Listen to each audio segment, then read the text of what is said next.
Good morning, everyone. My name is Don Kraus, and I'm substituting for our pastor, Tim Gorski, who is, if I were a believer in the supernatural or such type supernatural religion, I would say he's doing God's work, which is helping women have babies safely and by their own choice. So I'm going to be trying to fill in for him. I have a presentation to make as well. So welcome to the North Texas Church of Freethought. Today we're going to have a presentation from me on the Dobbs decision, which I think, unless you've been hiding under a rock, you've heard of. And it's the decision that overturns Roe v. Wade. So welcome to everybody. Welcome to our newest participants. We're glad to have you. So if you want to know more, and you may have already, this is maybe how you found us, there is the website, which is churchoffreethought.org. And you can actually Google it, Church of Freethought, North Texas Church of Freethought. But that gives all kinds of information. It's also where you can go it'll take you, there's the link that'll take you to videos of previous presentations. So these are the smiling faces of the Three Stooges plus two. So I'm going to now go to here. So our presentation today is on the Dobbs decision. This is the decision that was handed down back in June, overturning Roe v. Wade and overturning the federal ban, or the federal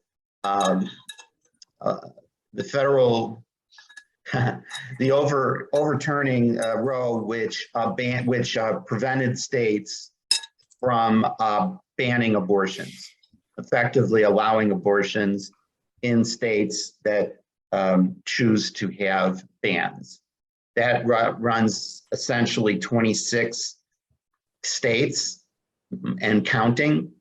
And so effectively for millions of people in the United States, it's a complete ban on abortion, effectively. So what is the Dobbs decision? It's actually named Dobbs versus Jackson Women's Health Organization. I don't have a link to the entire decision, but there are several places you can go where you can read the entire decision. It's over 100 pages, and it's one of the longest decisions, at least in recent history. You know, when you don't have the facts and the law on your side, just throw a bunch of words at the wall.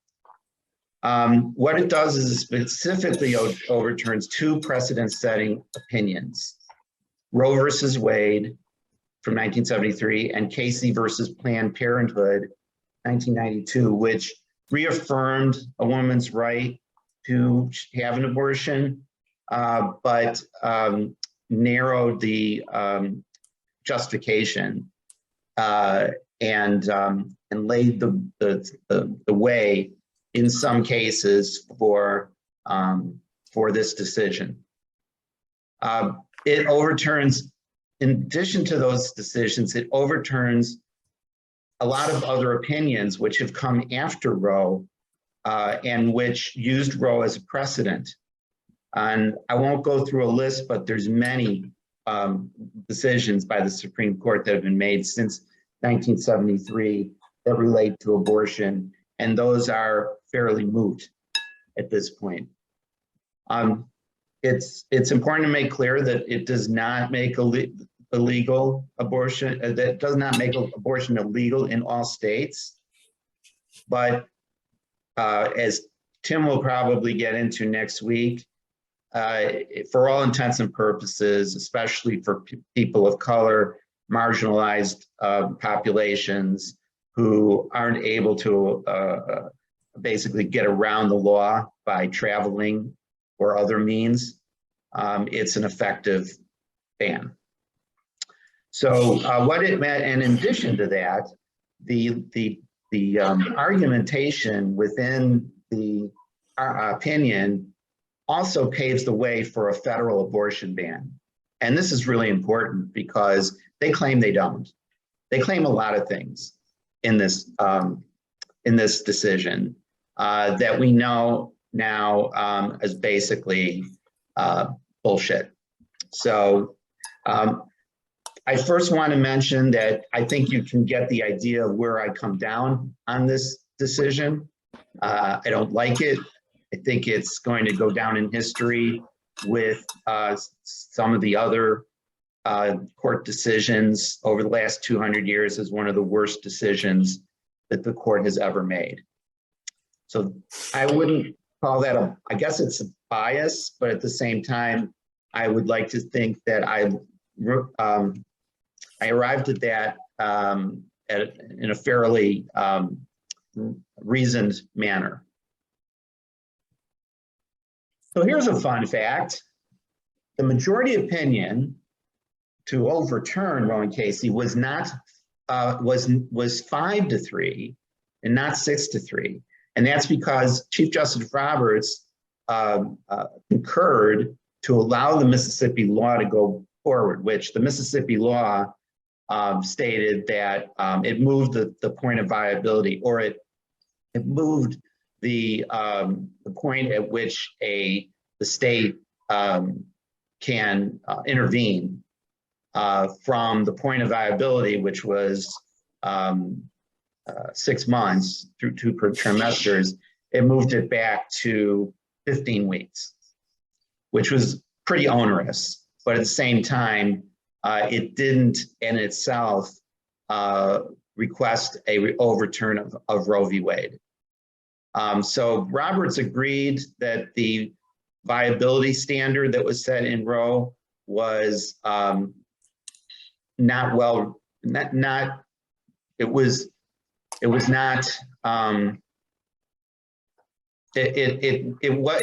wasn't workable, basically. But he did reaffirm that a woman has a right to an abortion under their larger right to choose. And also Justice Roberts, and I would recommend, Justice Roberts' concurrence is significantly shorter than the actual Alito opinion. And so I would, if anybody wants to understand judicial restraint, I would definitely recommend reading the Roberts concurrence to the decision. But I picked out one quote that just boils down judicial restraint and rejects judicial activism. He says, if it is not necessary to decide more, then it is necessary not to decide more. I think that's pretty important. That's great. So what are the key provisions of the Dobbs decision? And, you know, maybe I've saved you all a little indigestion by having read this decision over and over again to try to understand what the, try to get through all of the 30,000 words and get to what the underlying holding is. So here are what I think are the key provisions of the Dobbs decision. The first one is abortion is not mentioned in the Constitution, therefore it cannot be protected by it. This is known as textualism, and it's known to some as strict constructionism.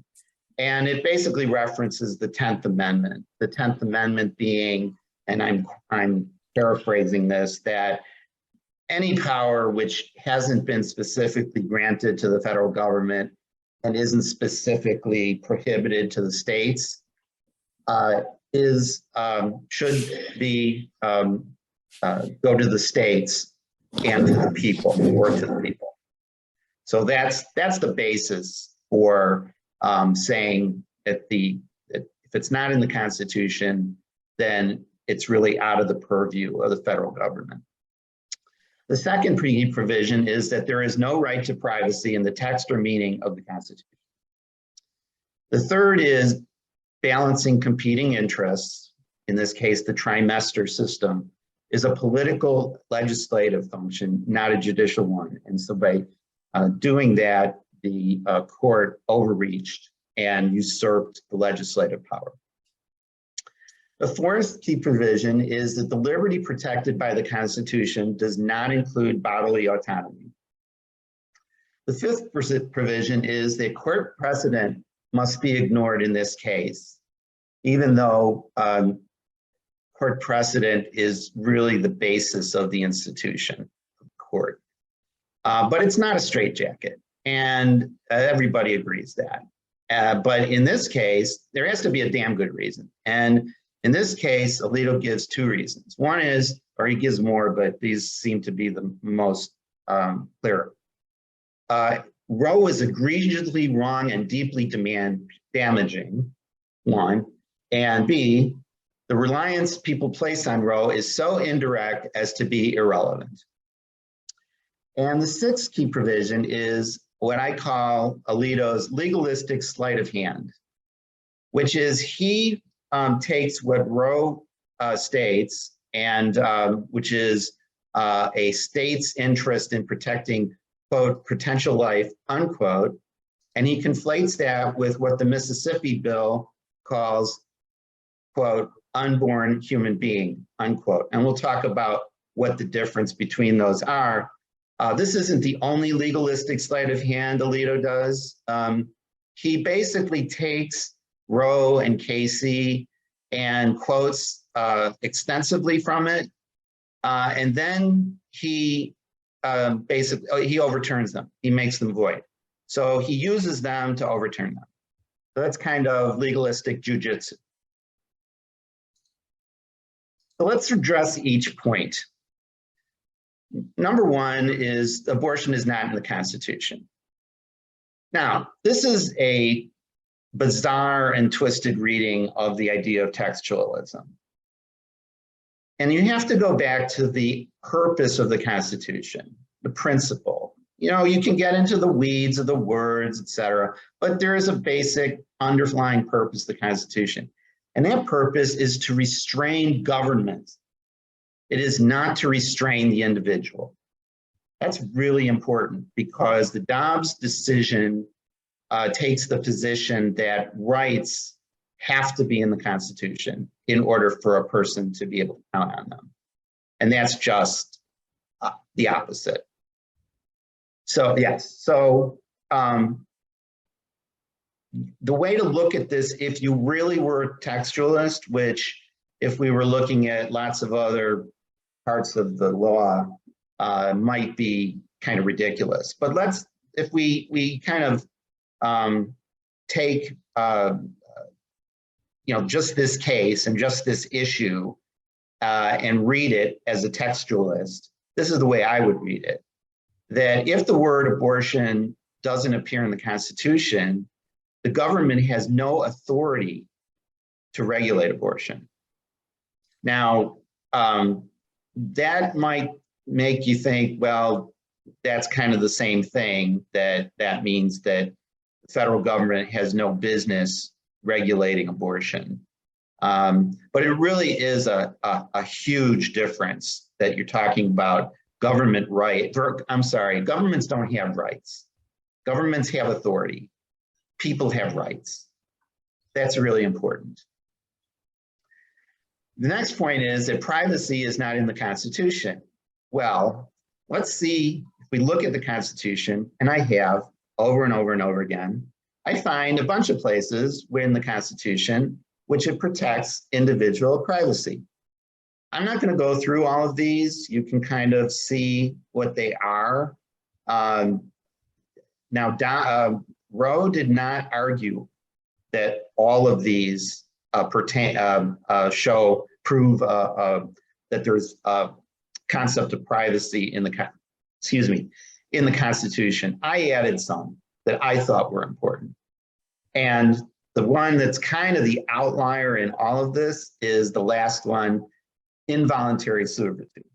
That was the 13th Amendment, which banned both slavery and involuntary servitude, except in the case of in case of people convicted of a crime. But other than that, the 13th Amendment prevents or bans involuntary servitude.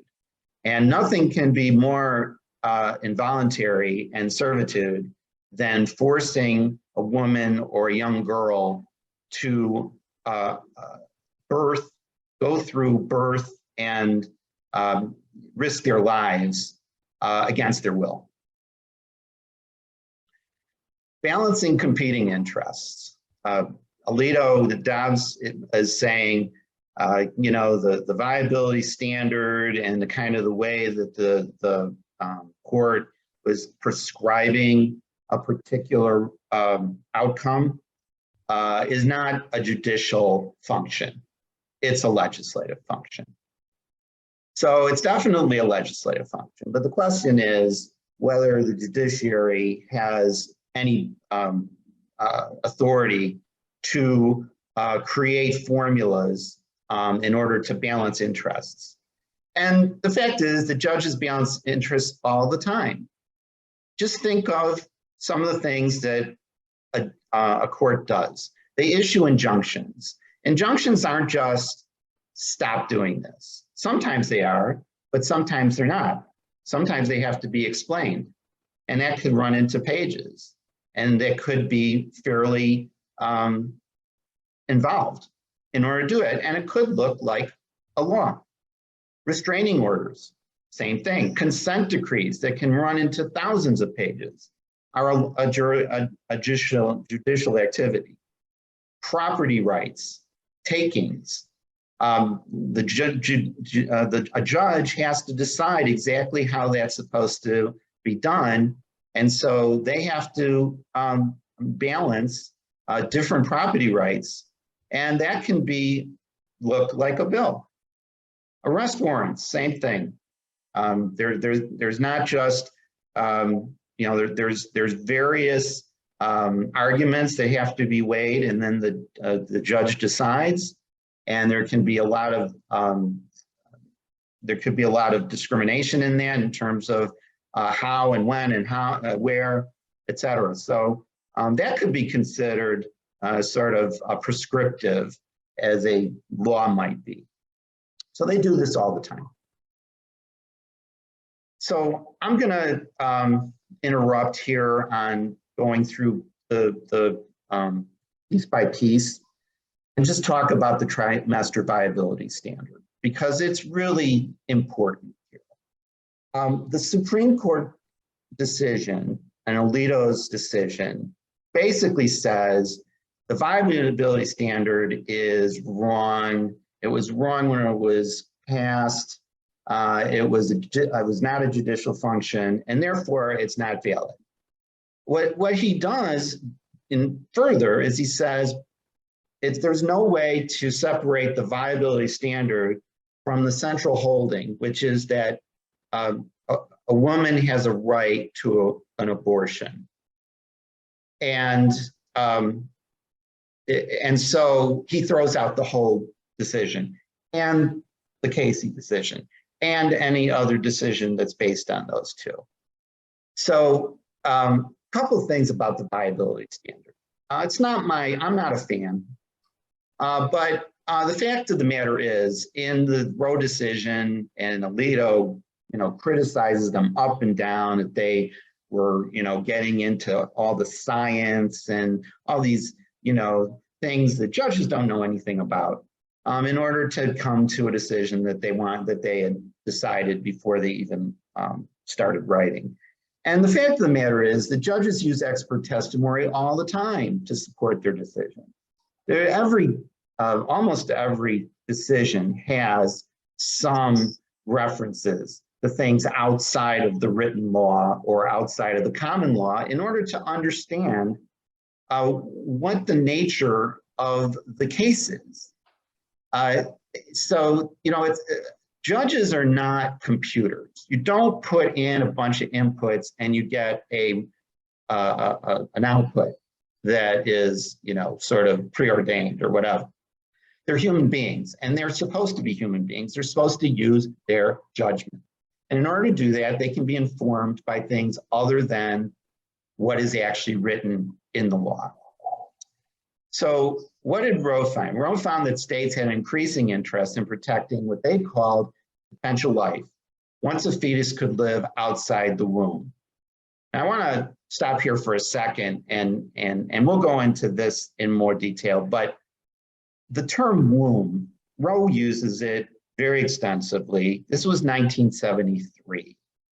You will probably not find people on the pro-choice, pro-abortion rights side talking about the womb as if it is some sort of incubator.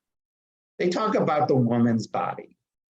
And I think that's a very important point, which they hadn't really come to understand in 1973, which just shows you how things do change and things evolve and people's understanding of things evolve.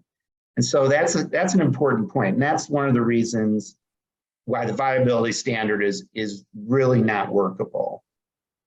Because viability varies by the individual. It doesn't happen exactly at 6 months for everyone. It changes based on new technology. They've been able to show that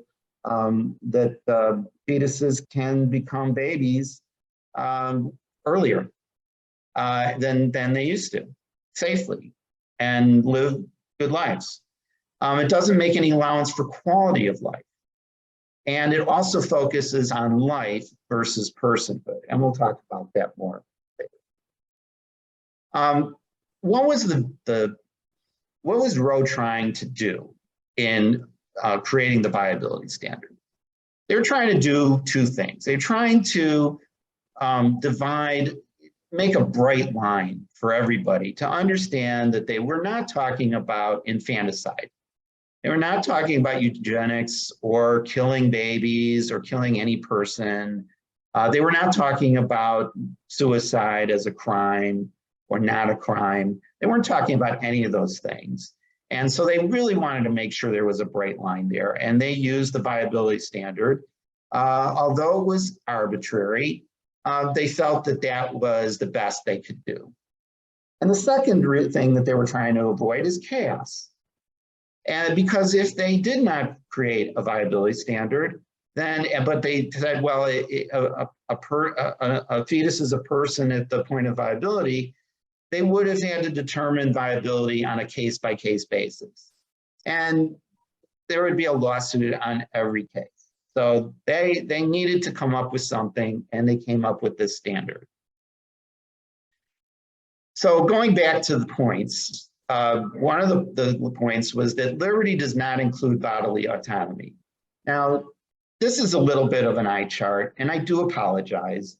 And Tim has called this out, and I agree with him.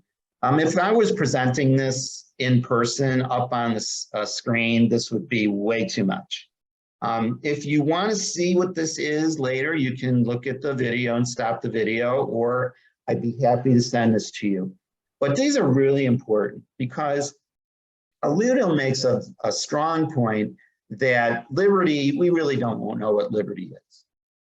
Lincoln said there were as many definitions of liberty as there are people.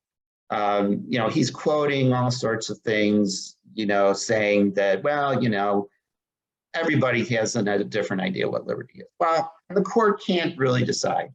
Well, that's just bullshit.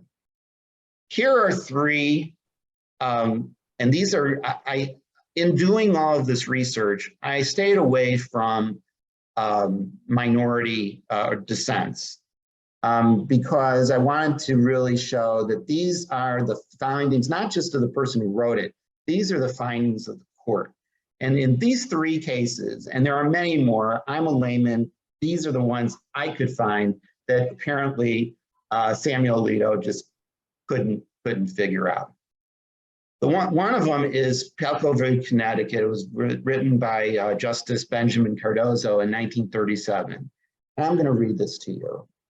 Liberty is something more than exemptions from physical restraint, and that even in the field of substantive rights and duties, the legislative judgment, if oppressive and arbitrary, may be overridden by the courts. And this is really important. A state can't just do anything and get away with it, and then still have their people considered to be free. It's just not possible. The second one is Meyer versus Nebraska, 1923. And again, this is a long statement, but I love it. And I think Alito should be strapped down and forced to read this. Without doubt, liberty, the passage says it, but from the previous statement, it clearly is referring to liberty.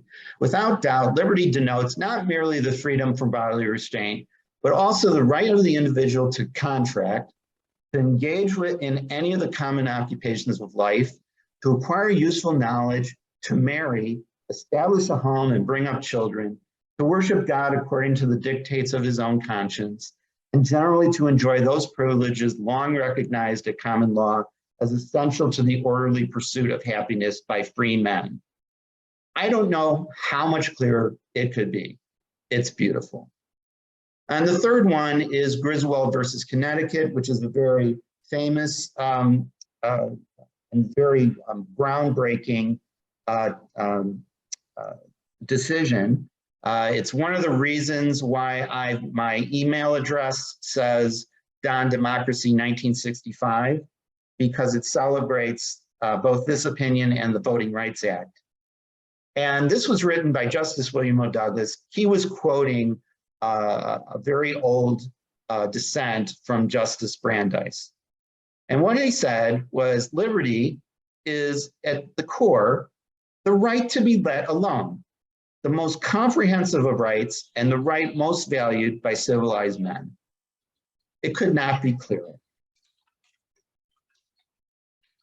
The next point is that court precedents do not justify upholding Roe and Casey. And in this, Alito draws an equivalency with a number of different cases that the court has overturned and that they've set aside stare decisis, which means let the decision stand, which is basically you need to respect the precedents of previous courts. Now, this is where Chief Justice Roberts begs to differ. And this is, I will tell you again, read his concurrence because it's great. Even, if you don't agree with his conclusions, these things are just fantastic. One of the things he says is, the opinion in Brown, which overturns the Plessy decision, was unanimous and 11 pages long. This one is neither. The other thing he says is generations of women have relied on the right to an abortion in organizing relationships and planning their futures. He thinks that's pretty much a reliance standard, which is one of there's several points which all courts look at in terms of whether they should uphold a precedent or reverse a precedent. And reliance is a central one. And Roberts is saying there's heavy reliance here. I put a little thing at the bottom. This was just a note for me to mention this, is that compare that statement that Roberts made about reliance to what Alito said. And he was quoting Justice Rehnquist, who, if you don't know who he was a Chief Justice back in the late 90s. And he's the godfather of this sort of, judicial activism on the right. And what he said was, quote, in talking about all of the things that the dissent in this case has said and what Roberts is saying about why people's lives are going to be completely upended by this decision. They say, quote, "This court is ill-equipped to assess generalized assertions about the national psyche." Generalized assertions about the national psyche. This is how they boil down the effect on not just women, but men, millions and millions, actually every person in this country. It's an assertion, a general assertion about the national psyche. So this gives you an idea of who these people are. So let's just talk about Plessy versus Ferguson and his comparison to Roe v. Wade. And I have one word for that. Really? Really? Let's see what the Dobbs opinion says about this. An erroneous interpretation of the Constitution is always important, but some are more damaging than others. The infamous decision in Plessy versus Ferguson was one such decision. It betrayed our commitment to, quote, equality before the law, unquote. And by the way, that's pretty much all he has to say about why Plessy versus Ferguson was damaged and egregious.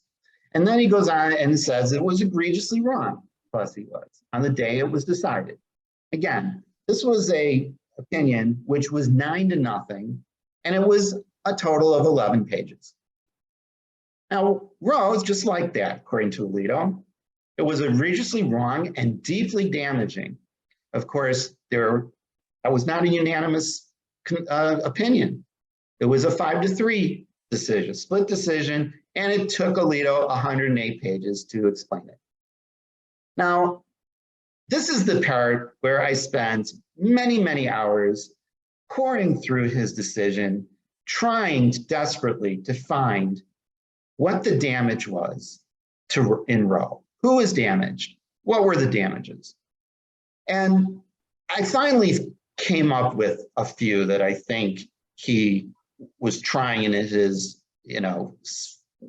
rabbit hole circular way to come up with. And that is, it's damaging to federalism, states' rights, quote unquote, the check on the federal government that the state has, respect for the court. How could the court be respected when they make such a terrible decision as Roe? And then the democratic process. This took a decision that should have been made by the people and their people's representatives and arrogated it to an unelected, the 9 unelected judges in Roe. It's very interesting, this whole concept. And this is true of pretty much everyone. And that is, when you like the decision, this is a seminal decision in protecting individual rights from the tyranny of the majority. If you don't like the decision, then it's 9 old men or 9 old people in black robes. So that's the observation that I've made, that there are no clean hands on that argument. But all of these things are kind of, they're important. They're important for a democratic country, but they're not apartheid.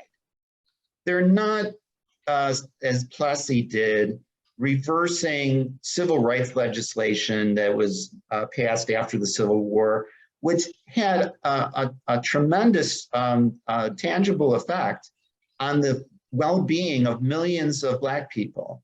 They were able to claw out of slavery and make lives for themselves. And Plessy put the kibosh on that.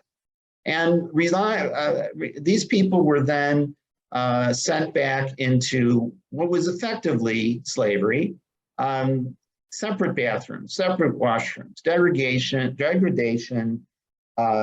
insults, poor quality of life, just things that you see in the worst countries in the world. So, the damages of these things, federalism, respect for the court, democratic process, those are all important, but they're really sort of more intangible. There has to be something that can approach Plessy that would put the emotional impact of Roe versus Wade against the emotional righteousness of the Dobbs decision. What is that? What could that be? Well, this comes to the last point that Dobbs is making, that even Roe acknowledges an unborn, quote, unborn human beings, unquote. That's a pretty damning statement by Roe. It's false. It's complete and utter nonsense. And this is where Alito the magician and Alito the magnificent is playing his sleight of hand. In the decision on page 32, he says, abortion destroys what those decisions, Roe and Casey that is, call quote unquote potential life, and what the law at issue, the Mississippi law, in this case, regards as the life of a quote unborn human being, unquote. You see what he does there? He equates and conflates potential life with unborn human being. Now, what's the difference between these two? I'll tell you what the difference is between them. Potential life basically is an academic exercise. The killing of an unborn human being is murder. And the killing of unborn human beings in the millions is genocide. So that's the difference which this statement has made. It is not necessarily, as I said before, it's not central to the opinion by design, but what it does is it opens the door and it gives a nod and a dog whistle to all those people who want to make fetal personhood the law of the land. It's important to understand that while the word abortion is not in the Constitution, neither is the word fetus. You will not find the word fetus in the Constitution. So I think what's going on here is that Plessy is being compared with Roe in the sense that Roe created genocide. It would be laughable if it wasn't so serious. And that's where we get into the concept of fetal personhood. It is nowhere in the Constitution, as I said. It cannot be read into the Constitution, no matter how you read it, although I guess some people can read anything into anything. The reason why we know that, that many of the people on the anti-abortion side don't believe fetal personhood is in the Constitution is because they're working very hard to pass a fetal personhood amendment to include it into the Constitution. So even they don't believe that fetal personhood is a concept that when the Constitution talks about a person, that they're including a fetus or an embryo or a zygote. It's not in the Constitution. And I just imagine what would happen if Justice Alito would go back to the Constitutional Convention in 1787 in the summer and state that a fetus is what they're talking about when they're talking about a person. The framers would be laughing their heads off. They would kick him out of the room, down the stairs, take his money, go to a pub, and drink their heads off. And just to give you an idea of how silly this idea is, let's take an 18th century perspective that Alito would be comfortable with. Let's assume that there's a, I'm going to clean this up because I talked to Tim about this in a more sort of blue language. Let's say there's a gentleman of some means and owns property, and he frequents a house of ill repute and engages a woman in her services. And as a result, the woman becomes pregnant with his child. She goes to court and claims his property in the name of her fetus.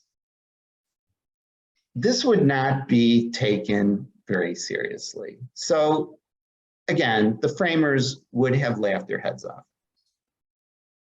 I don't want you to read this. I really don't. I just want you to look at it and see what Alito tries to do.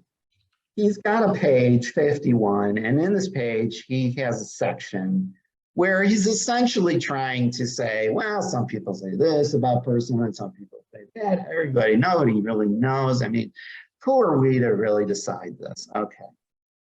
And then he assigns some homework. He's got a footnote, and he's got all of these books that he's read and he'd love you to read, and they all say different things about what a person is and is not. And so, this is just way too much work. We don't have time for, as a court, we really have a lot of other things on our docket, and we really don't have time for this. So that takes care of personhood. So that is basically the arguments that I have against the arguments that Dobbs puts forth. It really boils down to two things. One is that a fetus is not a person, and therefore does not have rights that can be balanced against the life and the liberty of a living human being, a living person that is a woman.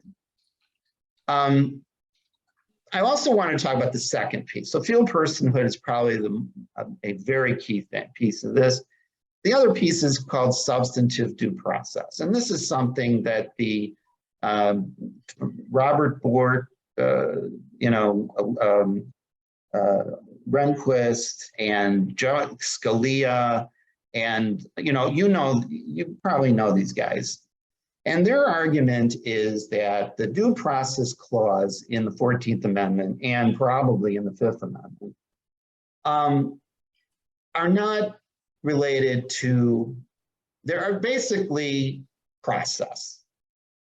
They lean heavily on that. And the fact of the matter is that the due process clause is just kind of a shorthand way of talking about the clause. It's not about due process primarily. The clause should be called the Life, Liberty, and Property Clause.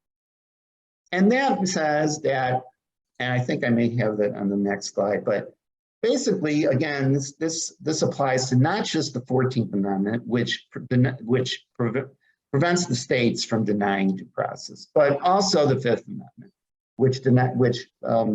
which doesn't mention any state at all or the federal government. It just says that a person cannot be denied their right to life, liberty, and property without due process of law. So I guess the question for these guys who don't believe in substantive due process is, can the state violate a person in any way it likes, just as long as they're efficient about it? This is basically what they're saying. As long as it's done properly, they can do anything they want. And this comes to the Glucksberg test. And you may have heard about this, you may not. If you watched the Kavanaugh hearings or have seen Kavanaugh and also other places, he says this was in his hearing in his confirmation. This was at the same time he was convincing Republican senators that he was, Roe versus Wade is precedent. It's the law of the land. It's settled law. Yeah. Okay.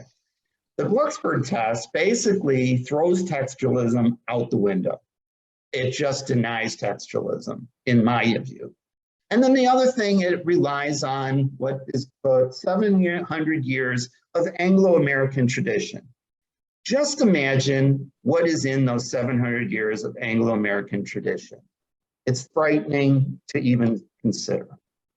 So I've talked about, I just want to read what the 5th Amendment and the 14th Amendment say. 5th Amendment says, no person shall be deprived of life, liberty, or property without due process of law. Now, that doesn't say anything about the federal government. It simply says that no person shall be deprived.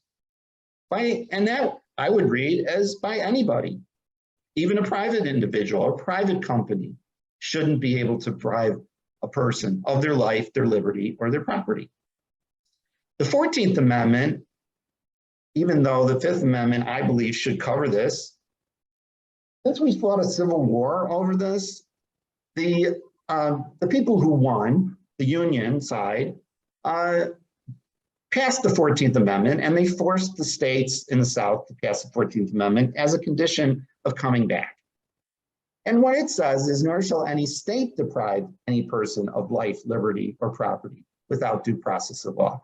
Just to put a period on it, this is what we mean. We mean you, the states. You can't do it. Okay, that's the 14th Amendment, and that's why you'll hear about the 14th Amendment so much. Why it's so important is because it specifically prevents the state from depriving people.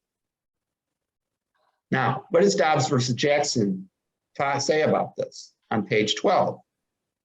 It says, in a select list of fundamental rights that are not mentioned anywhere in the Constitution. And by the way, the first time I read this, being a naive non-lawyer, but being somebody who really swallowed this whole textualism thing, I believed. And when I saw this, my jaw dropped. In fact, they do think that there are things that are not mentioned anywhere in the Constitution that are indeed fundamental rights. But how does this court decide? How does the court find these things? Well, the court has long asked whether the right is, quote, deeply rooted in our history and tradition, unquote, and whether it is essential to our nation's, quote, scheme of ordered liberty, unquote. Now, this is extremely scary. Imagine us being tied to what is deeply rooted in our history and tradition.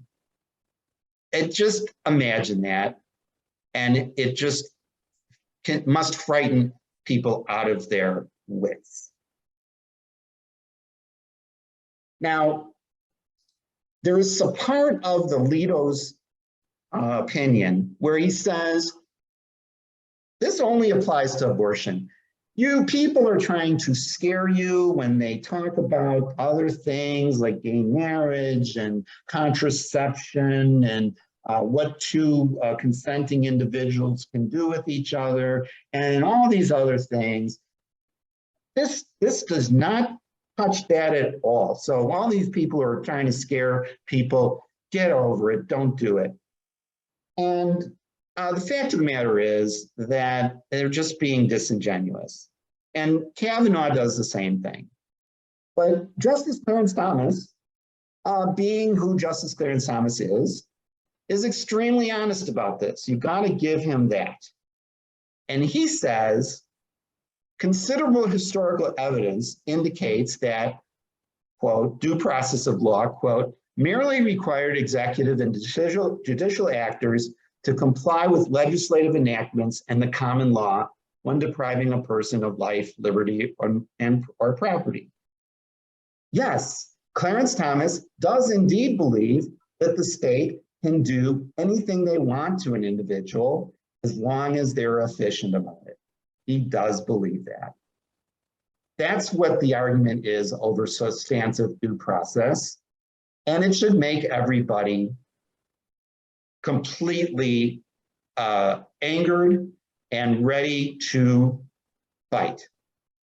And just to put a finer point on it, Thomas specifically goes ahead and says, you know, in the future, based on this, we really need to we really need to review gay marriage, contraception, what two people can do with each other, all sorts of things. The one thing he doesn't mention, you know, in the interest of time and space, is a decision called Loving versus Virginia, which prevents a state from banning interracial marriage. And I wonder if he just forgot about this because it kind of comes from the same tree, as fruit of the same tree as the others. But he may not have mentioned it because he is in fact in an interracial marriage. And if interracial marriage isn't protected by the 14th Amendment, it basically annuls his marriage. So I don't know if it really had anything to do with it, or it just kind of slipped his mind.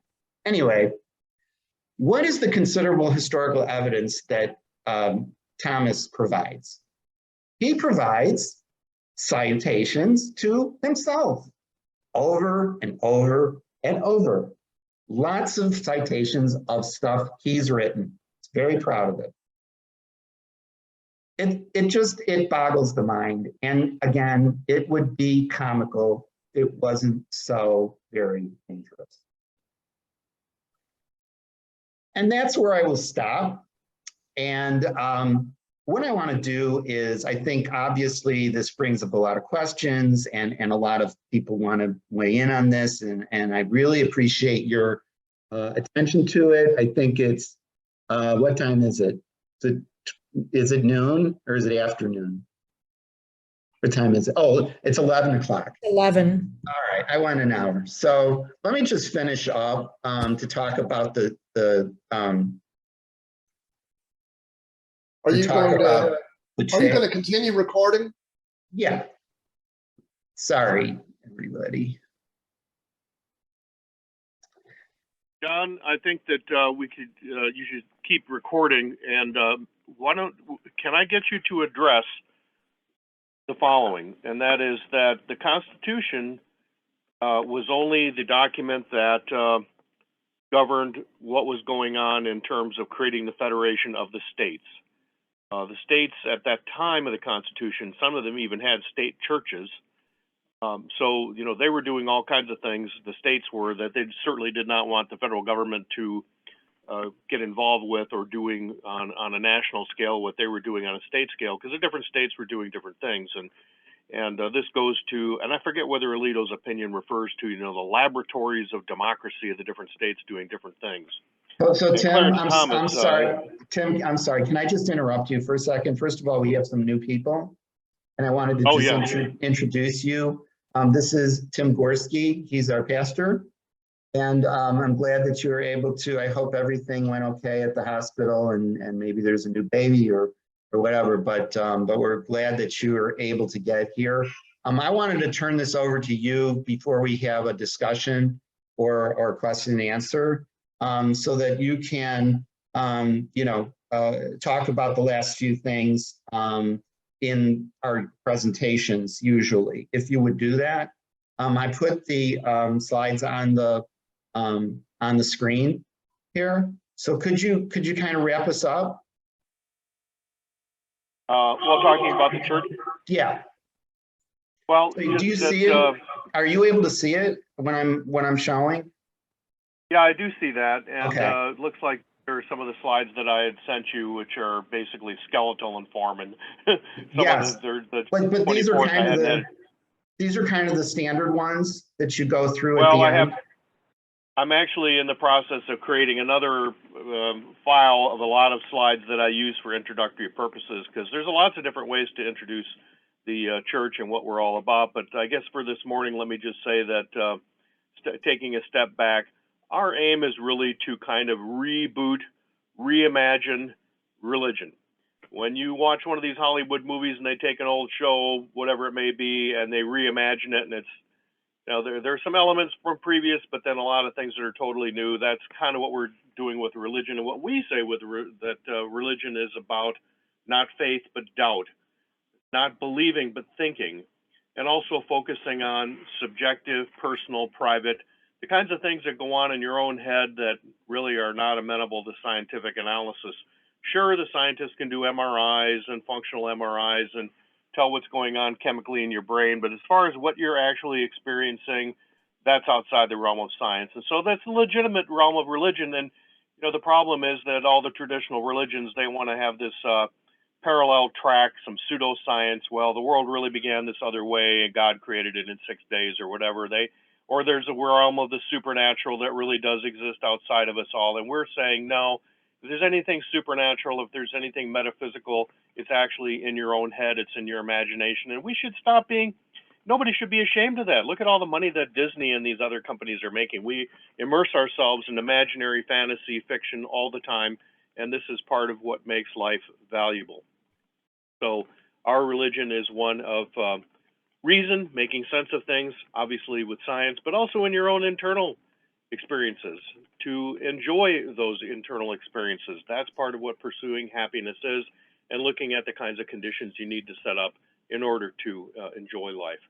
and to appreciate the things that are available to us, a little bit different than pursuing happiness, discovering the good, focusing on the kinds of things that do enrich your life. And obviously there's a lot of things that make it more difficult, but those are problems to be solved and not things to be appreciated. And finally, love, which is all about meaning and purpose. And we should be glad that we're such an intensely social species that does care about each other. And I've in the past put up slides of sea turtles and pointed out their lonely, solitary existence. That's all they know. That's what they have. And you have to kind of think, how can there be a loving God since supposedly the thing existed eternally before anything was created? There's no reason for some solitary being to love anything. Anyways, we sometimes get into critiquing the crazy things about traditional religions.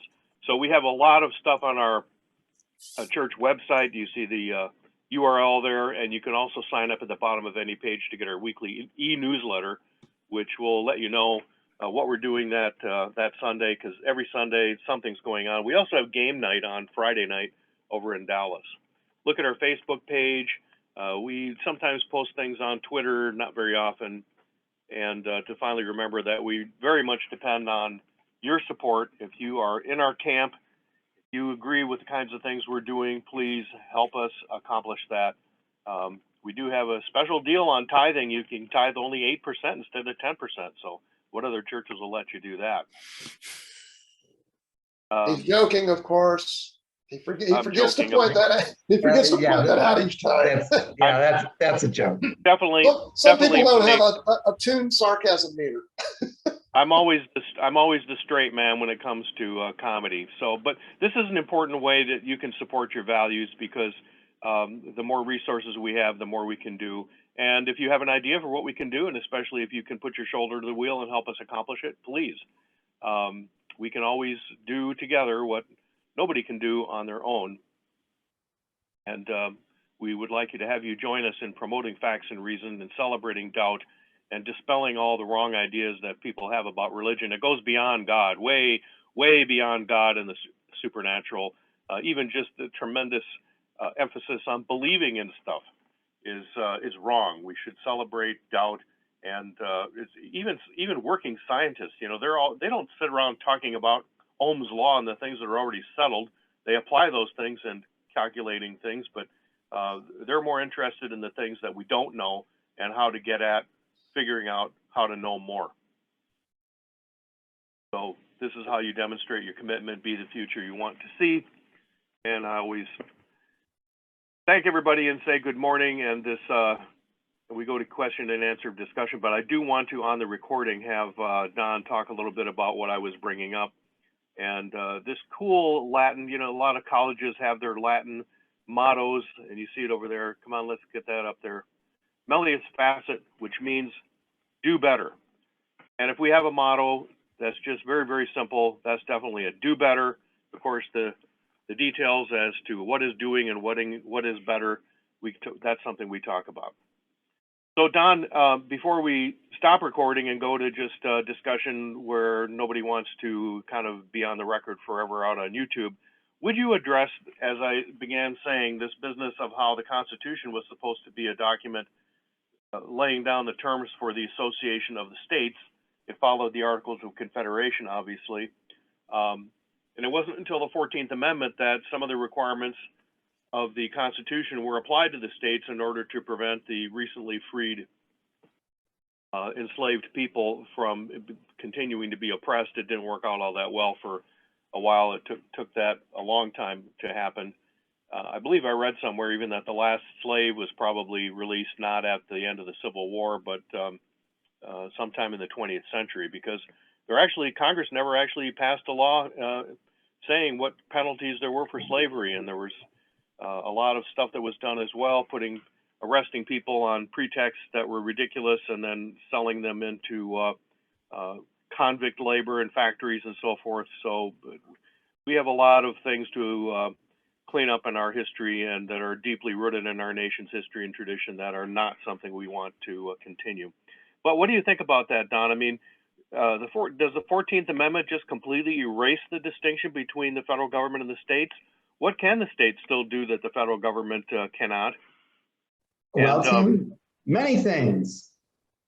Well, Tim, many things. I mean, Clarence Thomas said that the 14th Amendment should not apply the state church separation to the states, that the states should still be able to have their own state churches if they wanted to.